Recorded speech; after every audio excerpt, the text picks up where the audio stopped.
دوسرا معاملہ جو ہے کہ نیب کیسز کے اندر ابھی ایک بڑی وجہ یہ بھی ہے کہ یہ معاملہ لائیو ٹرانسمیشن اس کی چل رہی تھی یوٹیوب کے اوپر، جو سپریم کورٹ کا اپنا ایک چینل ہے، اور سپریم کورٹ نے یہ فیصلہ کیا تھا کہ اس کو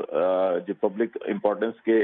اہمیت کے کیسز ہوں گے، اور اس میں خاص طور کے اوپر جو کورٹ روم نمبر 1 میں کیسز ہوں گے، وہاں پہ یہ فیسلٹی لائیو کی رکھی گئی ہے، تو لائیو دکھایا جائے گا۔ تو یہ کیس بھی لائیو چل رہا تھا، لیکن جب عمران خان کی اپیئرنس ہوئی اس کے اندر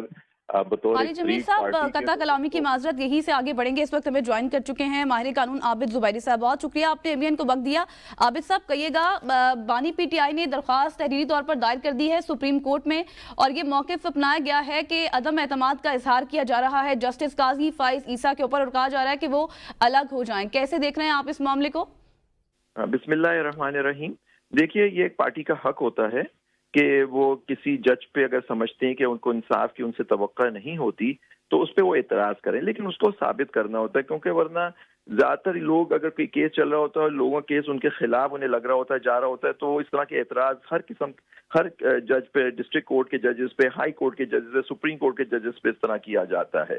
لیکن اس کیس میں تھوڑا سا دیکھنے کی ضرورت ہے، کیونکہ ایک تاریخ ہے، کیونکہ جو ریفرنس جسٹس قاضی فائز عیسیٰ صاحب کے خلاف داخل ہوا تھا وہ عمران خان صاحب کی حکومت کے زمانے میں ہوا تھا، اور آپ نے دیکھا پھر ان کو اس سے وہاں سے اس ریفرنس کو ختم کیا سپریم کورٹ نے، اور اس کا ریویو بھی الاؤ کیا۔ تو اس وجہ سے ان کو شاید یہ احساس ہوتا ہے کہ ان کو انصاف کی توقع نہیں ہوگی جناب چیف جسٹس صاحب سے، اس لیے وہ اس پہ کرتے ہیں، اور کچھ فیصلے اس طرح کے ان کے خلاف آئے، خاص طور پہ بلے کے کیس میں اور الیکشن کے مختلف کیسز میں جو داخل کیے گئے، کہ اور یہ ابھی ایک بڑا کیس ریزرو ہوا ہے یہ سیٹوں کا، تو ہو سکتا ہے اس وجہ سے انہوں نے اس میں اپلیکیشن داخل کی ہے، لیکن یہ جج کی اپنی ثوابدید ہوتی ہے کہ وہ سننا چاہیں گے یا نہیں، کیونکہ دیکھیں ہر جج نے آئین کو اور حلف لیا ہوتا ہے کہ آئین کی وہ پاسداری کریں گے، انصاف اور قانون کے حساب سے، ان کا کوڈ آف کنڈکٹ ہوتا ہے، اس کے حساب سے ان کو فیصلہ کرنا ہوتا ہے۔ تو اب انہوں نے داخل تو کر دیا، لیکن دیکھنا ہے کہ جناب چیف جسٹس صاحب، کیونکہ آپ کو یاد ہوگا ایک چیف جسٹس صاحب تھے ہمارے سابق جسٹس گلزار احمد،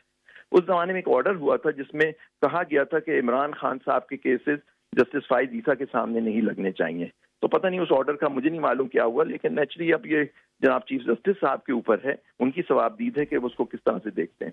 سگی زبیر صاحب، چونکہ بانی پی ٹی آئی کی جانب سے عدم اعتماد کا اظہار کیا گیا، کیا سمجھتے ہیں ممکنہ رد عمل کیا ہوگا؟ ممکنہ چیف جسٹس آف پاکستان کیا کہیں گے اس پر؟ اور دوسرا، ساتھ ہی ساتھ چیف جسٹس کے منصب پر اور عدلیہ پر یوں عدم اعتماد کا اظہار کرنے پر بہت سارے سوالات تشویشناک جو ہے وہ جنم لیتے ہیں، کیا کیسے دیکھتے ہیں اس معاملے کو؟ یہ ہر زمانے میں ہوا، آپ کو یاد ہوگا جب ان سے پہلے جو جسٹس بندیال تھے، اس زمانے جب کیسز ان کے سامنے چلتے تھے تو حکومت وقت اٹارنی جنرل جو اب بھی موجود ہیں، یہی حکومت تھی، ہر وقت ان پہ عدم اعتماد کی اپلیکیشنیں دیا کرتی تھی۔ کچھ ججوں پہ ہوا، آپ دیکھیں ملٹری کورٹس پہ حکومت نے عدم اعتماد کیا جناب جسٹس منصور علی شاہ میں، وہ بینچ سے الگ ہو گئے۔ تو یہ ساری چیزیں ہوتی رہی ہیں، جج کے اپنے اوپر ہوتا ہے کوڈ آف کنڈکٹ میں کہ وہ سمجھتے ہیں کہ وہ اس پہ کر سکتے ہیں نہیں، لیکن آپ کو یاد ہوگا کہ یہ جو ان پہ عدم اعتماد کیا تو اس پہ ایک بڑا لمبا چوڑا آرڈر انہوں نے پاس کیا کہ وہ جو رپورٹڈ میٹر ہے کہ وہ الگ ہونا چاہیے، ان کو بینچ سے، انہوں نے کہا میں نہیں الگ ہوں گا۔ تو اسی طرح کے دیکھنا ہے، لیکن یہاں اگر ان کو اس طرح کا احساس ہے، لیکن ثوابدید اور یہ جج صاحب کے اپنے اوپر ہے کہ وہ فیصلہ کریں کہ وہ کیس سننا چاہیں گے یا نہیں سننا چاہیں گے۔ ٹھیک ہے عابد زبیری صاحب، اس سے پہلے آپ نے بات کی تھی سنی اتحاد کونسل کے حوالے سے جو ریزرو سیٹس کا معاملہ ہے، اس کے علاوہ 190 ملین پاؤنڈ کا کیس ہے، اور باقی سارے کیسز جو عدت نگاہ کیس ہے اس میں جس طرح الیکشن سے پہلے فیصلے آئے، اس کے بعد جس طرح ریلیف ملتا رہا، اور ابھی جو ریزرو سیٹ والا معاملہ ہے اس متعلق بھی ابھی ایک فضا میں یہ بھی باتیں چل رہی ہیں کہ شاید کوئی ایکسٹینشن کی بات بھی کی جا رہی ہے، یا پھر کوئی صورتحال اس طرف بھی جا سکتی ہے، اور عدم اعتماد کا اظہار کیا جا رہا ہے پی ٹی آئی کے تمام جو رہنما ہیں ان کی جانب سے بھی۔ تو آپ کو لگتا ہے کہ یہ اثر ڈال سکتا ہے ان کیسز پر بھی؟ دیکھیے ہاں بالکل ڈال سکتا ہے، بہت سمپل ریزن کہ دیکھیے کل آپ نے دیکھا کہ کورٹ نے ریزرو کر لیا، عموماً سپریم کورٹ میں اس طرح کے نوعیت کے کیسوں میں شارٹ آرڈر آ جاتا ہے، تو وہ نہیں آیا اس کیس میں، تو اور انہوں نے کہا کہ اس میں بعد میں ہم بتائیں گے۔ کیا اس کا مطلب کہ دیر میں بھی ڈویژن ان دا کورٹ کے کس طرح سے فیصلہ، کچھ ججز حق میں ہوں گے، کوئی خلاف ہوں گے، یہ نارمل چیزیں ہوتی ہیں عدالت میں کہ ہر جج کو ایگری نہیں کرنا ہوتا ایک دوسرے سے، ان کا اپنا ایک، کیونکہ ایوری بڈی، چیف جسٹس صاحب از فرسٹ امنگ ایکول، آل ججز آر ایکول، کیونکہ سب کے پاس ایک ہی پاور ہوتی ہے فیصلہ کرنے کی۔ تو یہ اس کا, لیکن یہ آپ نے القادر ٹرسٹ کا کہا, 190 ملین پاؤنڈز کے کیسز وغیرہ وہ تو وہاں چل رہے ہیں, اڈیالہ جیل میں ان کا ٹرائل ہو رہا ہے, نیب کا ہو رہا ہے, اس کو دیکھنا ہے, وہ الگ ایشوز ہیں. لیکن ان کے خلاف جتنے کیسز میں سمجھتا ہوں وہ پولیٹیکل نوعیت کے عمران خان کے خلاف,